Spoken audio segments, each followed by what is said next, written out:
Hello and welcome to another captaincy video and podcast from Fantasy Football Scouts. It's a blank game week. No Leicester, no Chelsea, Arsenal or Manchester United options. But there are plenty more candidates to choose from. My name is Joe and joining me to find the best captaincy options for blank game week 36 is David. David, how are you? Yeah, very good. Thanks. Obviously, we're recording this at the halfway stage of triple game week 35, yes. Which means I'm in a good place. So I captained Fernandes on my free hit and have shot, I think, up to about 75k finally in the top 100k. And so we triple game week 35 going well so far. Getting the captaincy right for the blank game week is quite important, bearing in mind that we're mostly, I think, a lot of us going to have less than 11 players possibly available, unless we've saved the free hit chip, of which, of course, I have not. So in a good place, but big decisions coming up. Yes, so I've got Fernandes captain at the moment, so I'm not expecting him to get 3 games, but hopefully he'll get some minutes tonight. And yes, to timestamp this, we're recording Tuesday morning during game week 35, so there are more matches to play. So all tables I'm putting up will be for the last 6 matches and were made before last night's glamour clash between Burnley and Fulham, and we both have Chris Wood, so we're going to just mention him again, obviously, because he's great. But let's start with Liverpool, away to down and out West Brom. Salah is likely to be one of the top choices, and he's certainly in the running for me for the armband, but is he the best choice? So what do we think? Liverpool assets like Salah against West Brom for the captaincy this week. What do we think? Yeah, well, it's certainly a fixture worth looking at. West Brom obviously haven't been defensively too sound for some time. There was mild improvement, I think, 2 or 3 months ago, but then it dipped off again. With the situation the club's in now as well, arguably very little to fight for other than pride. Dare I say it, I don't know. Sam Allardyce's never really been in this position before, so I don't really know what to actually necessarily expect from the players now. I think I could be confident that they'll cause Liverpool problems. But actually, that could play into Liverpool's hands because I still think there's some attacking talent there that can cause Liverpool problems. Yeah. I think they will probably go for it, and then that should open things up for Liverpool, which would be quite nice. So they're not towards the awful end of the defensive scale over the last 6 matches, but they're certainly nowhere near the right place at the table. So in those last 6 matches, 14 big chances conceded, which is the 7th worst. And their XGC is 10.97, which is the 5th worst. So even if there are a couple of teams who, according to the stats, look more likely of conceding, it definitely suggests that a clean sheet is very much not really on the cards here. In terms of where they're conceding their chances from over that period, so they've conceded 31 through the middle, which is their worst. They've conceded more there than on the right or the left. Only Leeds and Sheffield United have conceded more through the middle than West Brom. So arguably, perhaps is of benefit to whoever is going to play through the middle for Liverpool, which, of course, you can never normally tell. You can never normally tell because it could be Firmino, it could be Jota, it could be Salah. You're not sure how he's going to set up the front 3, or sometimes it's a front 4, although that's very rare, of course. But one particular stat that I do also like the look of, down the right flank, they've conceded 29 chances, so it's close to how many they've conceded through the middle. That 29 down the right flank is the 3rd worst in the league. Only Leeds and Newcastle conceded more down that particular side.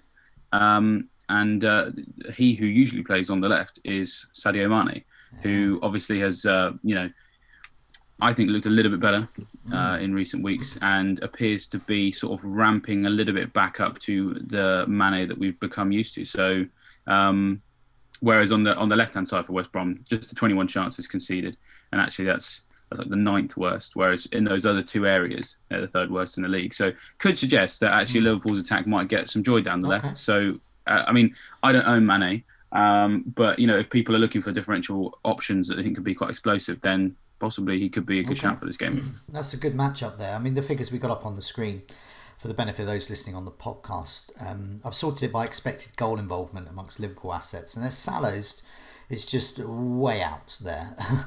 So even though he's on the side which in West Brom terms is a little stronger for them, His expected goal involvement is getting on for nearly 5 over the last 6 matches, 4.87.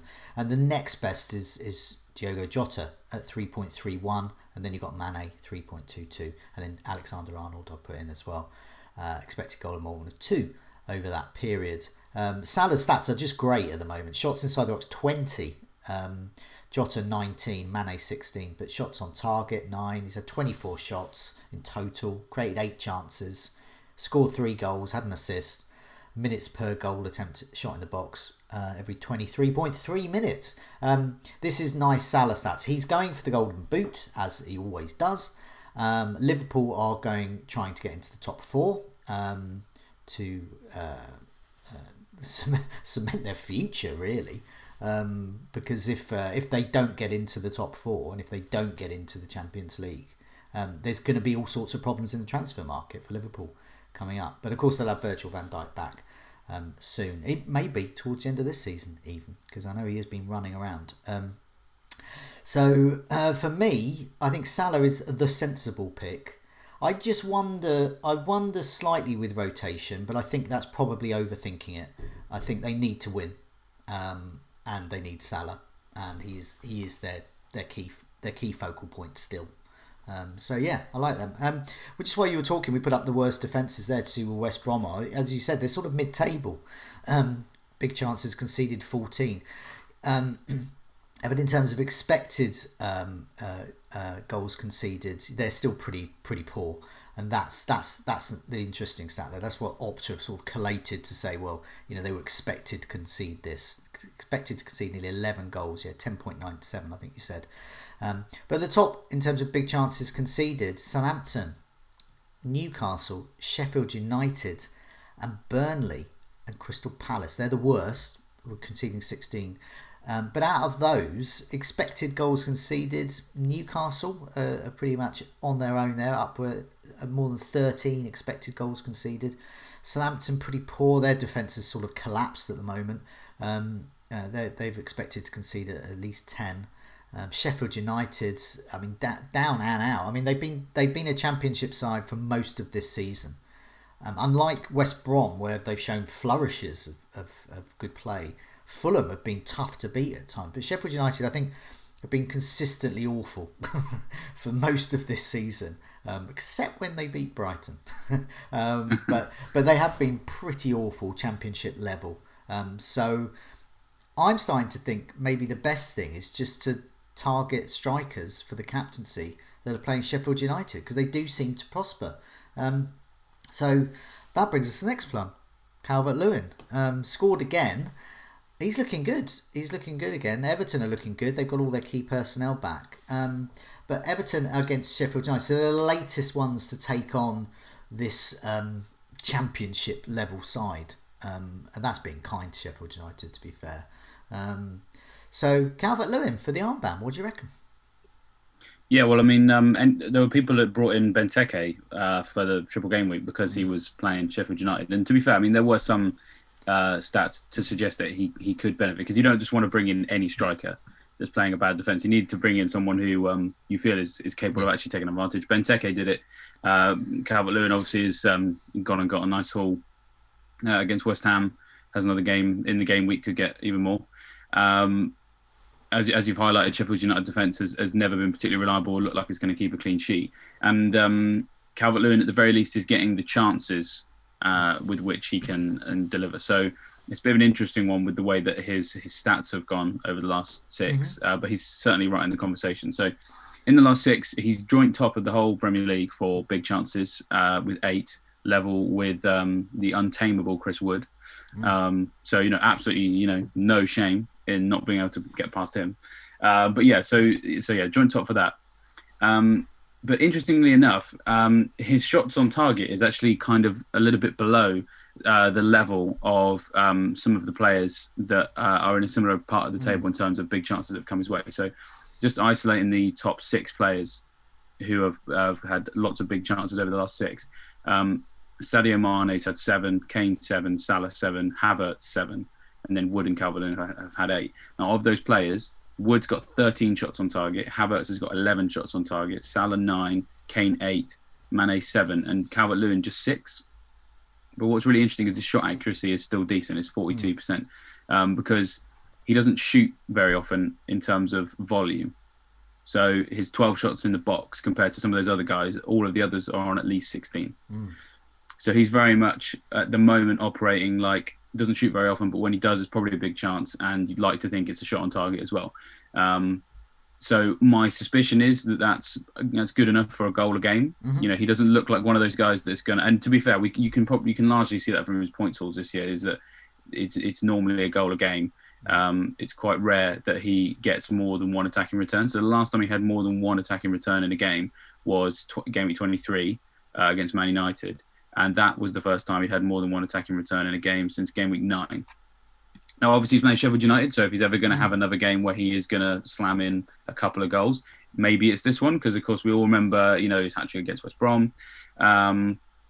But I suppose if you're asking me to sort of, compare Calvert-Lewin with Salah, if Salah is seen as the sensible option and probably the popular one as well, could be a bit of a brave call, possibly, to go Calvert-Lewin over Salah, which doesn't mean it's a wrong one. I just partially feel that Salah's possibly a little bit more explosive, of course, being a midfielder as well. And it always looks more likely that he would get more than one attacking return in a game. Whereas Calvert-Lewin is normally like an 8 or 9 point. And I'm not going to say merchant, because that's almost like a derogatory term, but you get what I mean. He's a different kind of player. Yeah, I mean, I'm not a Calvert-Lewin owner at the moment, and I look at him play, and I expect him to score, but I don't expect him to score a lot. And I expect Salah, as a more expensive player and with a much higher expected goal involvement than Calvert-Lewin, to score more points, because he's got the chance creation as well. And of course he's a midfielder, as you pointed out. But yeah, Calvert-Lewin I think I think actually Calvert-Lewin is a more sensible pick. I think you're going to get points from Calvert-Lewin if you captain him. I think you're going to get between 6 and 9 points. Therefore, you're possibly going to be getting an 18-point captaincy, which in a blank game week, and if some of the other players do well, that's great. That's really good. But would it be better to go for some other options? For example, Salah. But there's more options. I mean, this is one of those weeks where it's not a sort of captain so-and-so and then there's the other guys. Almost everyone we're saying is a credible option here. So we've got Salah, got Calvert-Lewin. Now, Spurs are a funny one. You never know what to get with them. They've got, young manager, Kane coming back from an injury. I'll put the last 6 matches up here, but we can also look at Kane, I guess, the last 2, really. And also against Leeds in game week 35, of course Spurs lost there. So at the moment, one of the contenders for my captaincy is Son. Over the last 6, he's created 15 chances. He's a midfielder, so he's getting these points here. He's just had the 3 big chances, but 9 shots inside the box, 7 of those on target. He's really lethal there, 14 goal attempts, and he's scored 4 goals. That shows how potent he is, and he's just been a reliable scorer for me. My team. Kane, however, perhaps hasn't from his injury. But as we can see here, the last 6 matches, if you factor in that length of time, 7 big chances is great. 16 shots inside the box, over 27 goal attempts. So he's getting the volume there, and he's scored 5 goals. Looking at Leeds in game week 35, so this was Spurs against Leeds. This made me think more about Son. He was the only one out of Son, Kane, Ali and Lamela, who were the main attacking threat during that game, to have a big chance. He also created 2 chances, 2 shots inside the box, 3 goal attempts. This is just against Leeds, by the way, reading this off. Kane, however, could be getting back to it. This could be... I'm starting to see emerging signs. Now, Kane, in another day, would have come away with a very strong double-digit haul, and we'd all be talking about Kane this week against Wolves at home. He had a very, very controversial disallowed goal. I think it was his toenail this time, and he hit the bar. And was there another disallowed goal? I think it was like an imperfect hat trick of misses, but really close. And when Kane starts to get a bit closer, he's just he's a toenail away from a big haul. So I just wonder. Kane is in my thoughts, definitely, and I don't think he's going to be as popular as perhaps he would have been. But yeah, what do you think? Spurs against Wolves this week for the captaincy. Yeah, well, I mean, you've already sort of highlighted the element of you never quite know what you're going to get with Spurs. I feel like there is also an element of you never know quite what you're going to get with Wolves either.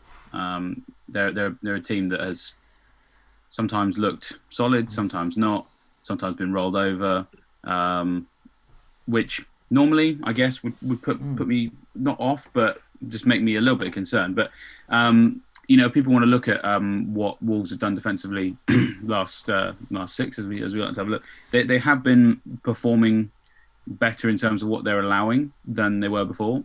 So I think 4 or 5 weeks ago, their previous 6 matches had them in like the bottom 6 for XGC and big chances conceded, etc. At the moment, their XGC is the last 6 is 6.08, actually the 5th best. But I think that I'm not too worried about that, because if you look at their last 6 matches, Brighton, West Brom, Burnley, Sheffield United, Fulham, and West Ham. So actually, the average kind of like sort of attacking ability of those 6 is not, necessarily. Well, I mean, quite literally, is bottom half of the table. Yeah. I mean, and with Brighton especially, with Lewis Dunk going off, their game plan had gone, and their goal threat had gone. So even you factor in those type of things. It's like looking at the Southampton defence after a 9-0 drubbing to Leicester.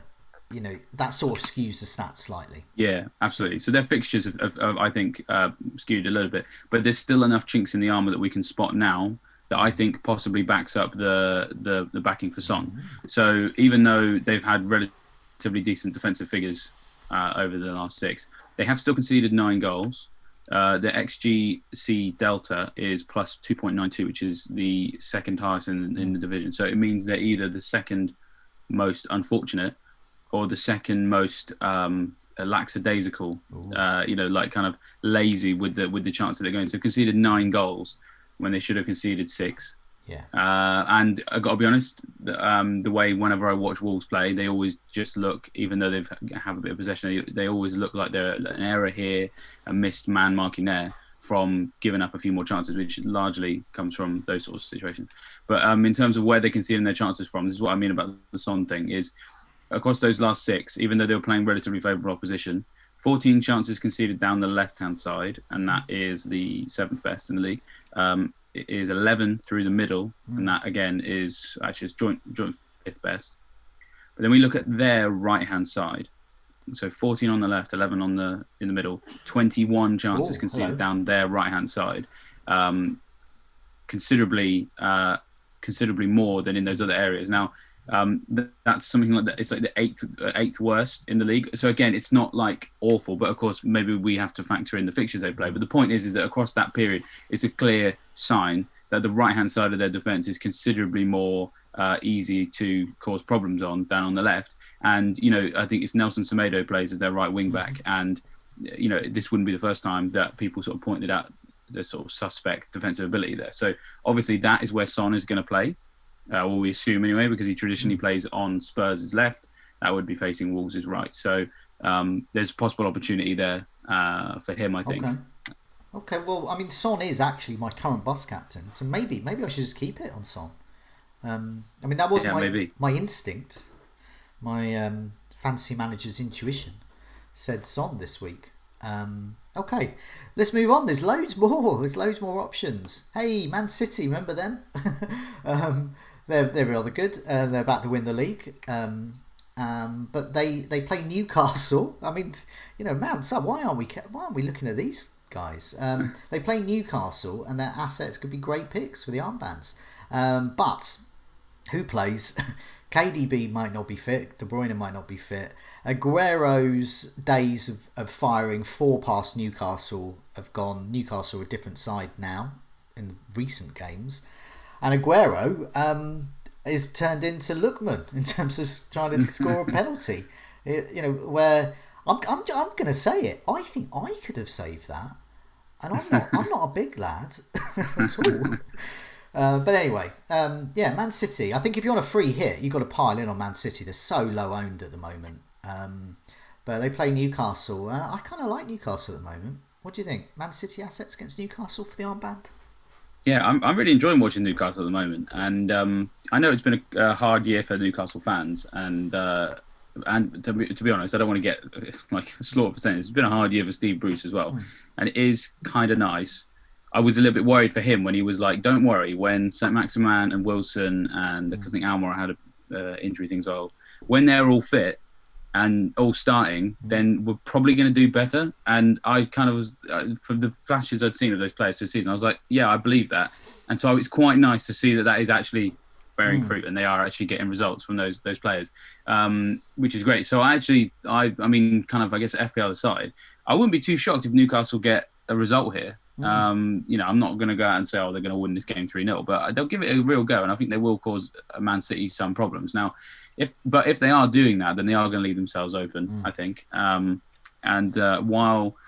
Newcastle have looked really good offensively since those great players came back, they haven't really backed that up with too many strong defensive performances, and that's borne out in the stats as well. So in the last 6 matches, they've conceded 16 big chances, which is the second worst. They've conceded 36 shots on target, which is the third worst. The 74 shots they've conceded in the box is the most in the Premier League in that time. And their expected goals conceded is also the worst in the Premier League in that time. And obviously they're about to go and face potentially devastating attack. Although, as you say, without De Bruyne, possibly. Although, I don't know, we'll have to wait and see on that. I think, we will get an update, I think, from Guardiola at some point. The specification on that was that he was not fully fit, which suggests to me a match fitness thing rather than any kind of knock. That's what it's traditionally been in the past in terms of what the press releases say. Aguero, I don't think I'm going to go near. It wasn't just the bad penalty. Because that's bad decision making, which any player is capable of doing on any day. What I was most put off by was his first touch from Jesus' pass across the box for Sterling's goal, because I just thought, hit it first time, goal. Or if you're going to take a touch, like use your left and then sort of like caress it into the net. But in using his right foot, he took it like away. Like it was like an open goal, and he like moved away from the open goal, and then Sterling obviously scored. And I thought, and the crazy thing was, he had the audacity to be annoyed at Sterling for slotting it in. But it was like, yeah, but dude, your first touch nearly took it out of the realms of a goal scoring opportunity. So, and it was an open goal. Yeah. So there does seem something a little bit, I don't know, not quite right with him at the moment. Really, whether or not you captain someone in this game, I think, the free hit chip surely plays a part because we just don't know. I don't want to, go in on any of these players for the last 3 matches personally, because I just don't know who's going to start. Mahrez and Foden are obviously, they look good and in good form. If you're looking for people who seem to actually be able to convert on their numbers, because obviously we've got Sterling up here on the XGI, and his goal in the most recent game was his first one for ages. So there's a lot of players in this team that are a little bit unreliable from a fantasy perspective. And of course, Gundogan's kind of really dropped off the radar as well. So, I guess it's the same old story. Like we feel like Man City will win this game, but who will get the goals? Who knows? I think for most people with Man City assets, they probably don't own them at the moment. They'll be looking to bring them in, whether it's on a free hit, whether they've got that still left, or just as a simple transfer, because there's a number of players that we mentioned teams not playing this week. But with the stats we got up on the screen, last 6 matches, they tell the story of Man City assets in FPL. They're all doing a little bit, which is so maybe okay to own. They might play, they might not. They might get you something, they might not. And for the captaincy, when we've talked about Salah, we talked about Spurs assets, Calvert-Lewin against Sheffield United. I don't think Man City assets compare. They are an upside chasing risk to get, but I think with Aguero it might be sort of wishful thinking that we're going to get 4 goals against Newcastle again. It's a different Newcastle, it's a different Aguero. But in terms of expected goal involvement, De Bruyne is on 3, so this is much less than the likes of Salah. Aguero on just under 3, Sterling on almost 3, Mahrez as well, Jesus. They're all over 2. Bernardo Silva, Torres, all of these expected goal involvement between 2 and 3 or so. That just shows who is going to. Torres could be the best captain. He could get a brace, and he could get 15 points or something like that. But how are you going to predict he's going to start? How are you going to predict it's going to be him that does that? Chances are they're going to share the points.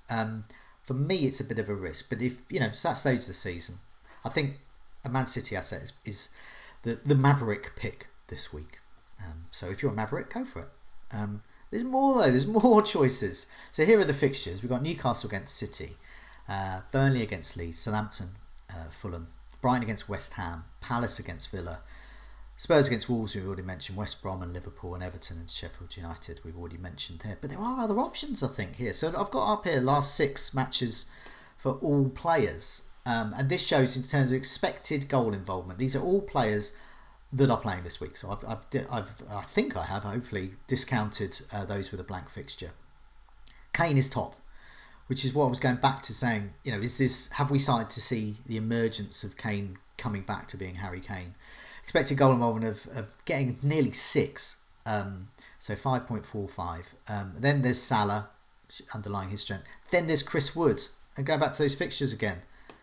Chris Wood is against Leeds. Leeds are a great side, but they can concede. So I think a bit like with Calvert-Lewin, I expect Chris Wood to score, but I don't know how many he'll get. So for the armbands, I'm not sure. Pereira against Liverpool, I think, is the real Mavericks choice. That is the proper Maverick. Anyway, if I start seeing Twitter things on that, I'm sharing them. If I start seeing none of this kind of, look, Fernandez scored for me, or Salah scored for me. Pereira scored and is your captain against Liverpool. Bingo. I am retweeting that, and that's going everywhere. Antonio against Dunkless Brighton.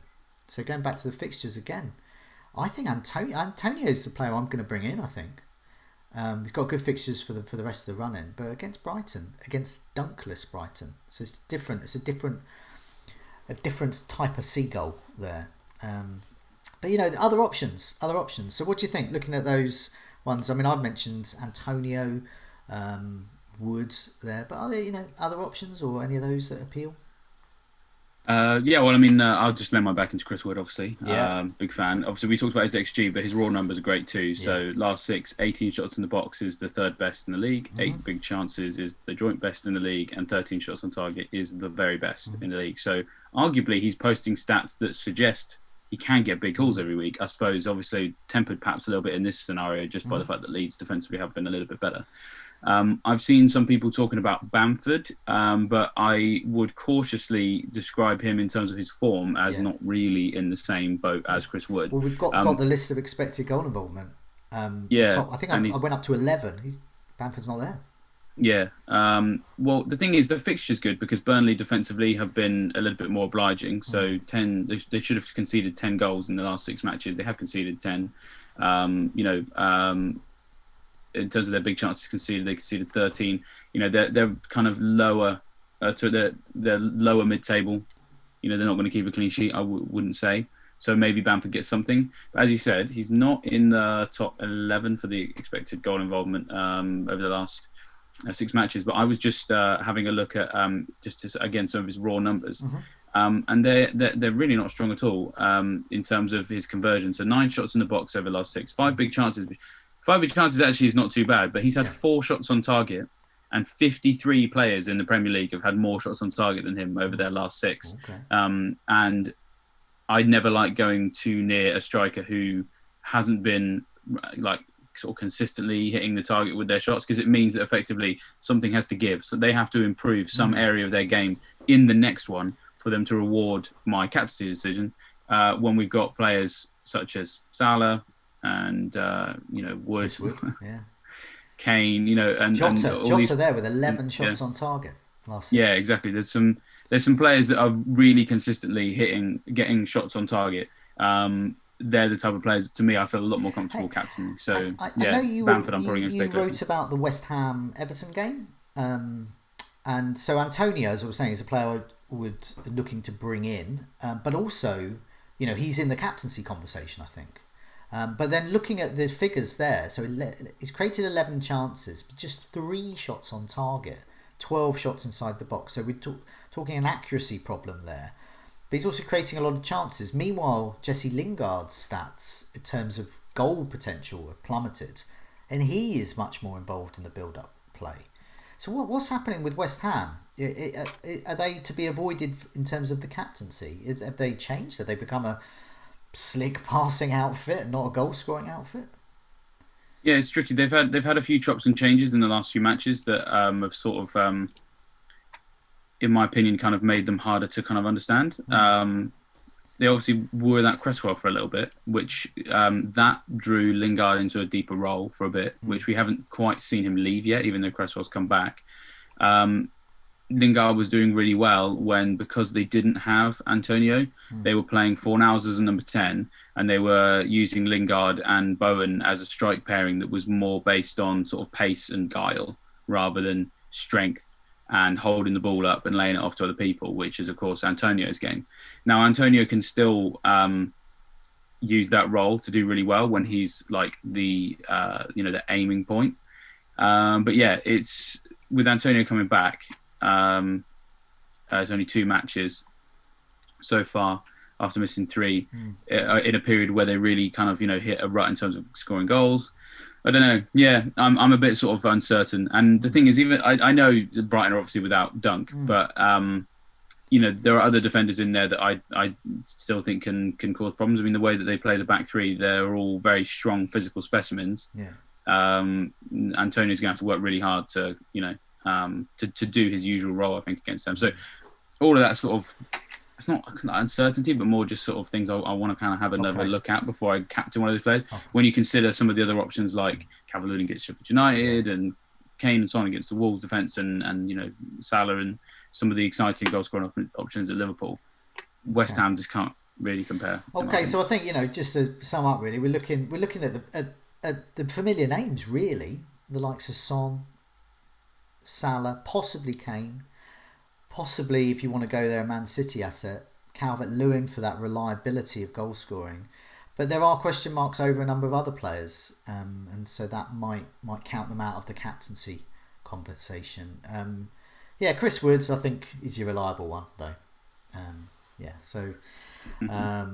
Let's just before we go, just want to mention the members area. So obviously, all those stats we've been showing there, all from the members area at Fantasy Football Scout, all Opta-driven data there, all sorts of tools to have a look at there. If you have enjoyed this video, do press like. Also remember to subscribe to our YouTube channel. Also do like, do share the podcast, and make sure you subscribe wherever you receive your podcast from. But in the meantime, David, thanks so much for joining me, and good luck with your captaincy. Cheers, Jen. Same to you.